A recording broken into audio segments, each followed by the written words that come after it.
But before we discuss this, for us to really appreciate what I'm saying about necessity of God, and when assessing the existence, and we look into the physical world, and we look into ourselves as human beings, when it comes to assessing the necessity of God from that perspective, when we discuss this in a minute, that why God is necessary for these things, I believe, what we have to do is and I believe you have this, and this was why we've had those previous discussions as well, we have to start with a very humble, sincere position, from a position of sincerity, from a position of internally wanting to understand what's going on, sincerely. There's no baggage, there's no, I have this belief, I'm going to defend it, even if the truth comes, I'm still going to, no. We have this sincere, humble outlook. That is the gateway, that's the doorway to understanding the necessity of God, and really understanding what I'm going to discuss with you today, basically, right? And the reason I say this, bro, is because, look, we've seen many discussions in the park before. Atheists, Muslims, they're both using rational arguments, right? They both have the same tools, right? They're both employing the tools, but they come to two totally different conclusions, right? And that's very interesting, because both of them are using rational faculties, but they come to two different conclusions, because there's something else going on. There's something else which is almost directing our ability to reason and the conclusions we come to. And that's what I want to address first, is because there is this internal compass, and this is why I'm mentioning sincerity, humility. You're talking about bias as well, yeah? Yeah, so I'm saying, for us to have a really productive, sincere conversation, we have to really just have that position internally that I'm open. I've been blessed with these faculties. I've been blessed with the ability to reason and engage. Now let's sincerely engage, just to show gratitude. Yeah. And that's what I'm saying, bro. And this is what's very interesting, bro, is even in the Quran, God out of His mercy, when He engages with the human being, because this is discourse with the human being, these are the words of God, and this is communication for the human being. God addresses this existential reality of the human being. For example, God says, I believe it's هل أتى على الإنسان حين من الدهر لم يكن شيئا مذكورا. God says, and it's a rhetorical question. Hal here is a rhetorical question in Arabic. So this is هل أتى على الإنسان. Wasn't there a time, God says, upon the human being, talking to you and me, addressing you and me, wasn't there a time upon us human beings that we weren't even a thing mentioned? Shay'an madhkura. The word shay'an is used there, which signifies a thing. So you know, as human beings, when we refer to ourselves, you're a person, I'm a person. We're a self. I'm an I, you're an I. You're this being. You refer to yourself with that dignity, that respect. But God is saying that there was a period, and the word used here for time is dahar. In the Arabic, the word dahar is very interesting because it signifies, one of the things it signifies is a very long period of time. Very, very long period of time. For example, in another part of the Quran, God uses the word asr. Wal asr, by time. He swears by time. And asr signifies a very a rapid type of time, a type of time which is running out. Asr, normally, you probably know there's the Asr prayer the Muslims pray. Yeah. Probably heard of that. Yeah. And that's the time of day where the time is just fleeting by, it's just running out, right? It's going, you notice the day just go to the night, the sky turns dark, right? But here God uses the word dahr. And God is saying, wasn't there a long period of time, you and me, let's speak to ourselves, that you weren't even a thing mentioned? And that's true. We can agree with that. Even as an atheist, you would agree with that. The fact that there was a huge period of history that you yourself weren't even a thing that was mentioned. Oh, sure. Yeah? Sure. So, and that makes, because the thing with us human beings is, bro, we don't reflect over where we came from or where we're going all the time. Normally we wake up, we look at ourselves in the mirror and we think, this is me, I've always been like this. Yeah? Seldom do we think about where we came from. Yeah. Right? Because when you think about where you came from and where you're going, it's a real reality check for us human beings. Sure. The reality is we came into existence and we're going to die. Right? And it's a big reality check for us. And God gives us these reality checks in the Quran because it evokes that humility within the human being. Because arrogance comes from thinking that you are the be-all and end-all. There is nothing beyond you. I am the greatest created being. I have the ability to understand the world around me. Do you see what I'm saying? Yeah. So God reminds us about our reality, our where we came from.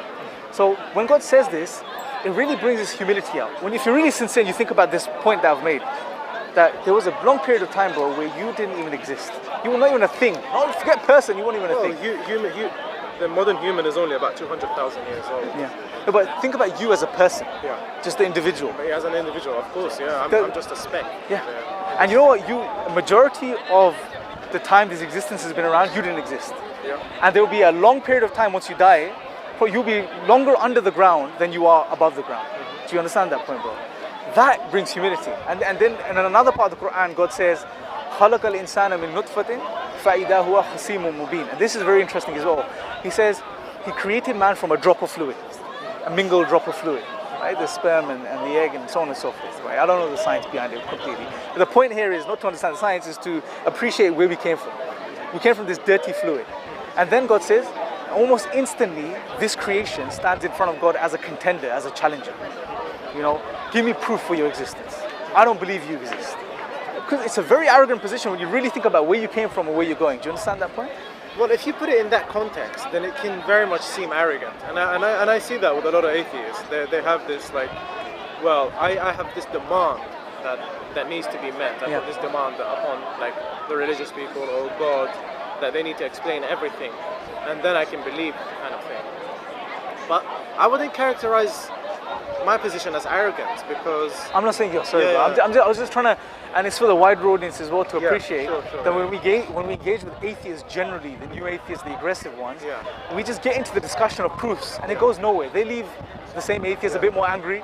You know, you leave the same Muslim a bit more angry towards atheists. Do you see? But for us to have a very productive, sincere discussion, and this is why I like talking to you, bro, is because you have that humility and sincerity to engage on that level, right? You're saying, look, I'm an atheist right now, but I'm open to a discussion, a sincere discussion. And that's why I'm mentioning this. So do you, at the very least, you appreciate the point that I'm making? No, I appreciate the point you're making, but I think there's also a danger in it, because it can seem like, from what you're doing, is it can give license to religious people to say, well, you know what, this is what I believe, and it kind of just ends there. If I keep questioning, then that can just seem arrogant. Or that can just seem, you know, like I'm demanding too much from God. Who am I to demand something like that from God? It's a very good point, bro. Whereas I don't see that so much as a bad thing. I think, I mean, to a certain extent, we have to keep questioning. Just existing in itself, we're kind of questioning it all the time. We're kind of curious about the world. We're curious about like why we're here. Why am I in this place? Why am I speaking in this way? Why do I hold these beliefs? Why do I have these preferences?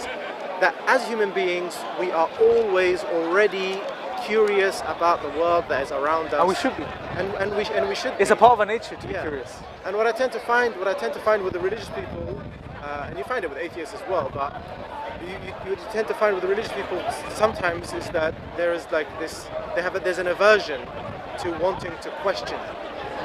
And sometimes it comes from this, you know, this point that you make that what it can seem arrogant.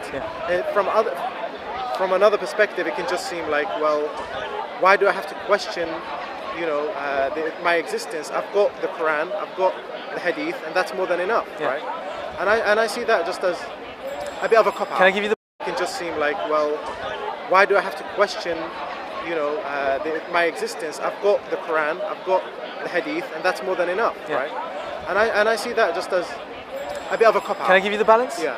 So the balance here is, and this is why I said that this is the beginning of the discussion. I was just premising the discussion. We don't say, okay, this is it. Be humble. Don't ask any questions. There is a balance that I'm trying to strike here that we need to really appreciate, which is that begin the discussion with that understanding of what you are as a human being, and which necessitates, if you are sincere, to have that sincere position, to then engage rationally, but with that open heart and mind. And then go into the discussion and question and answer those questions and go back and forth and have that discussion. That's very important, bro. So that's the balance. I'm not saying don't ask the questions. I'm saying let's do that. Let's engage on that level, but start with the right foundation. Sure. Right? Don't start with, you know, and this is not just arrogant on the atheist, but on a Muslim level side of the spectrum as well. As a Muslim and atheist, or whoever you are having a discussion, start with humility, start with that sincerity, and start with that real desire to really try to learn from each other. Sure, yeah, that's the point, bro. That's very important. So that's very, very important. And you don't see that from both sides in this part. You hardly ever see that from both sides. I mean, there's some really good discussions, but there's some really bad discussions too. So we have to have that, and this is what our tradition teaches. You know, when you look at the Prophet Muhammad, peace be upon him, without going off on a tangent, when he would talk to people, bro, you know, he was all about that person. He would face them physically. You know, he wouldn't be talking to them like this. He would be face front on. He would smile. You know, he would engage with the people. You know, and to the point where, you know, all the people thought they were the most beloved to him. Whoever came into his companions, they thought they were the most beloved to him just because the way he treated the people. Unfortunately, we don't have to treat people these days. right? So I really want to begin that discussion with these premises that we're really engaging as human beings. You know, we respect each other as human beings, and we have that open heart and open mind when we get into this discussion. Sure. Yeah.